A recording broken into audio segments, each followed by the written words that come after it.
Okay, welcome back to our first video ever here on Table Talk, Real Estate, Family, and Legacy.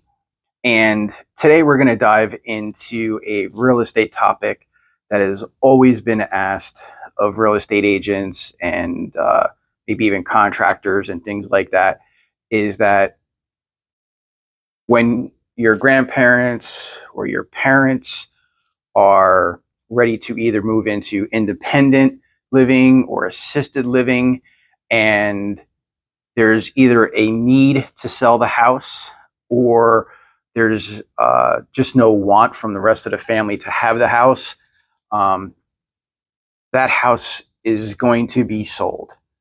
And as you can expect or understand that if it's been an elderly couple living there for a very long time, it's probably outdated. The mechanicals are probably very old if they haven't had to replace them at all. So we continually get that question of, should we fix the home? Should we update the home? What should we do when we're ready to sell this home? And I kind of look at it from a buyer perspective as to, they're going to have a home inspector come through and look this house over and then come back to us with a list of things to fix.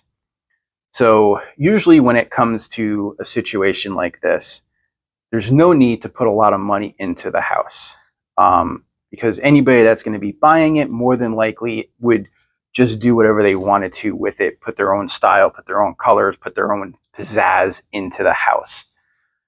What I would worry more about is the mechanical features and the safety of whatever is in the home. Trip falls, any type of bad wiring that could possibly cause an electrocution or shorts or a fire. The AC units or heating units, how old, how well are they working? If you're in Florida, roofs are a big issue. Obviously, if they've been in the house 30 years or 40 years, the roof's probably been replaced, but depending on when that was, it's 15 years old, 20 years old, you may run into a problem with that. So here in Florida, what I would suggest is, if the roof was that old and the money was there to just replace it, I would say just replace it, and it's going to make the sale a lot easier. If that's not a case or not an opportunity to do that, at the time to put the money out, what you could possibly do is find a contractor, like a roofing contractor, and some of them do them down here, is to write up a contract to when you sell the house. They get paid at closing. Basically what happens is the money is allocated out to, buyer, seller, blah, blah, blah. And then in there, it would be like ABC Roofing receives a check for this much, and then it would just come out of the proceeds of the sale. But that would be a situation as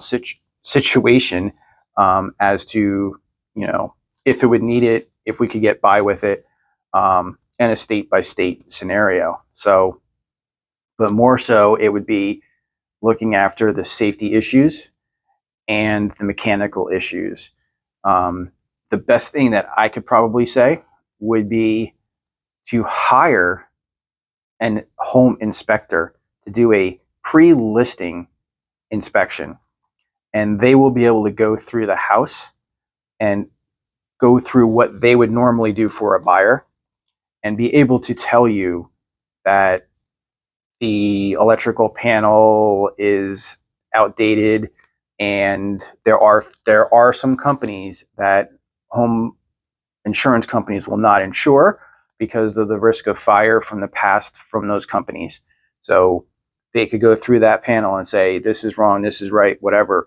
You could be able to fix that before you go to market. Same thing with heating and AC units. It's doing this, it's doing that.